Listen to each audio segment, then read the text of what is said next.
आप सब बच्चों को एक सूचना बताया जा रहा है और आज 23 मार्च है ना। तो भारत सरकार का तुगलकी फरमान जारी हुआ है कि आप सब बच्चों का विद्यालय फिर बंद किया जा रहा है क्योंकि कोरोना बढ़ रहा है। शांत रहिए कि आपका विद्यालय आज से 31 मार्च तक विद्यालय बंद रहेगा, ठीक है।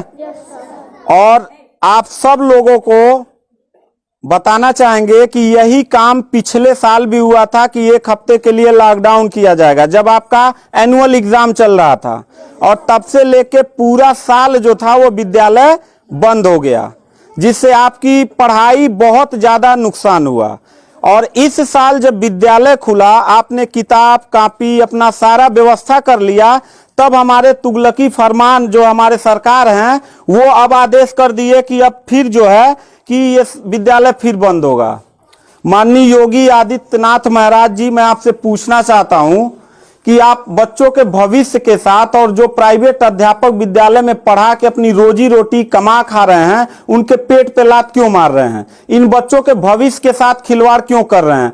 ठीक है, कोरोना अगर बढ़ रहा है, विद्यालय बंद था, पूरे साल में किसी एक अध्यापक ने, किसी एक प्रबंधक ने कभी भी विद्यालय खोलने के लिए कोई धरना प्रदर्शन नहीं किया और हम लोगों ने पूरा सपोर्ट किया। लेकिन बीच में अगर कोरोना फैल रहा है तो मैं आपसे पूछना चाहूंगा कि जब गोरखपुर महोत्सव आप करा रहे थे तब कोरोना फैल नहीं रहा था। जब आप आके यहाँ पे इलाहाबाद के प्रयागराज में कुंभ का मेला लगवा रहे थे तब कोरोना नहीं फैल रहा था, जहां पे करोड़ों लोग स्नान करने गए। और अभी हरिद्वार में महाकुंभ का आयोजन आप करवा रहे हैं तब कोरोना नहीं फैल रहा है। बिहार में चुनाव हो रहा है तब कोरोना नहीं फैल रहा है। और विद्यालय जो बच्चों का सबसे देश की रीढ़ की हड्डी होते हैं, जिनकी बुनियादी शिक्षा, प्रारंभिक शिक्षा आप बिल्कुल बर्बाद कर दिए हैं पिछले 2 साल से, और अब जाके फिर लॉकडाउन आप लगा रहे हैं।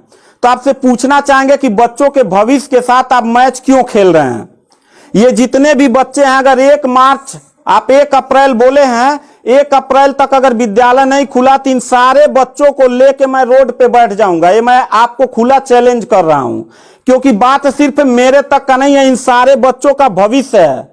और इन सारे बच्चों का भविष्य आप लोग अंधकार में डाल रहे हैं। आप लोग खुद नहीं चाहते हैं कि देश का बच्चा पढ़े, पढ़ के कुछ लायक बने। आप लोग अपना जब रैली निकालना रहेगा, चुनाव रहेगा, तो कोरोना आपके पास नहीं रहता है। और जब आपको लगेगा कि आपके विपक्ष में लोग खड़े हो रहे हैं तो आप कोरोना का ड्रामा करा के विद्यालय को सबसे पहले आप बर्बाद कर रहे हैं। आप बताइए, विद्यालय में आप गोरखपुर जिले में 193 लोगों ने अपने विद्यालय की मान्यता निरस्त करा लिया। जानते हैं क्यों? महंत योगी आदित्यनाथ जी, क्योंकि वो लीज पे चलाते थे और उनका भाड़ा हुआ करता था 40,000 45,000 रुपया मंथली हुआ करता था। वो भाड़ा न चुकाने के वजह से, चूंकि मालिक को भाड़ा चाहिए, उन लोगों ने अपनी मान्यता निरस्त करा दिया। और सरकारी जो स्कूल है उनकी हालत तो पहले से मतलब खस्ता हो चुकी है। तो ऐसे कंडीशन में गार्जियन करे तो क्या करे, और हम अध्यापक करे तो क्या करें? ये जितने भी 16-17 स्टाफ हैं, इन सब लोगों की रोजी रोटी चलती है इन बच्चों के और इस विद्यालय के संस्था से। आप लोग हमारे पेट पे प्रहार कर रहे हैं, हम लोगों के व्यवसाय से प्रहार कर रहे हैं। अगर आपको लग रहा है कोरोना है, ठीक है, विद्यालय बंद कर दीजिए, तो आप ये भी अपनी नियत को साफ करिए कि कुंभ का जो मेला, महाकुंभ का लगवाने वाले हैं, उसको भी कैंसिल कर दीजिए। और जो गोरखपुर महोत्सव और गोरखनाथ का मेला लगवा के आप ड्रामा करवा रहे हैं, वो भी बंद करवाइए। यानी आप खुद नियम का पहले फॉलो करिए, हम लोग नियम को फॉलो करने के लिए तैयार हैं। अगर लास्ट में जाते जाते यही कहेंगे, इन बच्चों को, चेहरों को देखिए, इनके माता पिता ने सारे बच्चों का, किनका मोबाइल बज रहा है, साइलेंट कर लीजिएगा सर। इन सब बच्चों के माता पिता ने, बच्चों कितने लोगों ने आप किताब कॉपी अपना सारा कंप्लीट कर लिए हो? पता है, एक एक बच्चों की किताब कॉपी 2-2 हजार रुपए की आती है। आप फिर लॉकडाउन लगा दिए, इनकी पूरी पढ़ाई बर्बाद हो गई। अब यानी आपने 1 हफ्ते का लगाया है, आपकी नीयत पे तो मुझे 100% विश्वास है ही नहीं है कि आप करोगे क्या। आप पूरे साल पढ़ाई बर्बाद करोगे। हाथ नीचे करिए। अब ये बच्चे करेंगे क्या? किताब लेकिन इनके गार्जियन करेंगे क्या?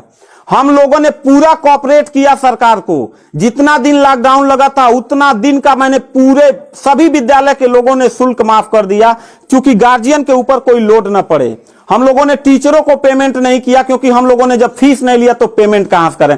हम लोगों ने पूरा सरकार का साथ दिया, जितना हो सकता था सब लोगों ने साथ दिया। लेकिन अब इतनी कंडीशन होने के बाद, विद्यालय खुलने के बाद आप लोग विद्यालय बंद कर रहे हैं, ये बहुत ही गलत कर रहे हैं। और आपका पॉलिटिकल जो फंडामेंटल जिस पे आप चल रहे हैं कि जिन नियतों पे आपका बर्बाद होने वाला है, मैं लिख के आपको दे दूंगा कि अगर फिर से 1 अप्रैल के बाद, ठीक है, अगर 1 हफ्ते के रोकने के बाद कोरोना भाग जाता तो मतलब 1 हफ्ता आप बंद कर लीजिए, बिल्कुल हम लोग 1 हफ्ता नहीं पढ़ाई कराएंगे। लेकिन अगर फिर साल भर का ड्रामा आपने किया तो निश्चित तौर पे याद रखिएगा कि तानाशाही उतना ही अच्छा लगता है जितना तानाशाह के अंत होने का समय ज्यादा दूर हो, और आपका समय बिल्कुल नजदीक आ गया है। तो मैं उम्मीद करता हूं कि आप ये काम बिल्कुल मत करिएगा। 1 अप्रैल के बाद अगर विद्यालय फिर से आप बढ़ाएंगे तो इन सब चेहरों को देख लीजिए, और इनके गार्जियन को लेके, अपने पूरे स्टाफ को लेके, जिले से लेके मैं प्रदेश लेवल तक धरने पे बैठूंगा, इस बात को याद रखिएगा। क्योंकि सवाल यहां सिर्फ मेरे रोजगार का नहीं है, मेरे जितने सहपाठी और जितने मेरे कर्मचारी लोग हैं और इन बच्चों के पढ़ाई का भविष्य का सवाल है। तो मैं इन बच्चों को लेकर धरने पे बैठ जाऊंगा, और जरूरत पड़ा तो असंवैधानिक भी हो जाऊंगा। इसी के साथ मैं सरकार से रिक्वेस्ट करूंगा कि अगर 1 हफ्ता में बंद करने से कोरोना भाग जाता है तो हम सब लोग आपके साथ हैं, अगर नहीं भागता है तो 1 अप्रैल से छोड़ दीजिए।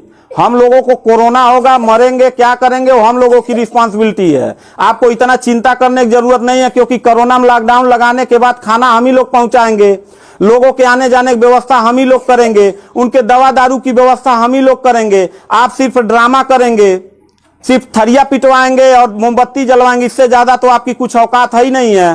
तो मैं उम्मीद करता हूं कि 1 अप्रैल के बाद आप विद्यालय खोल दीजिएगा, इन बच्चों के भविष्य के साथ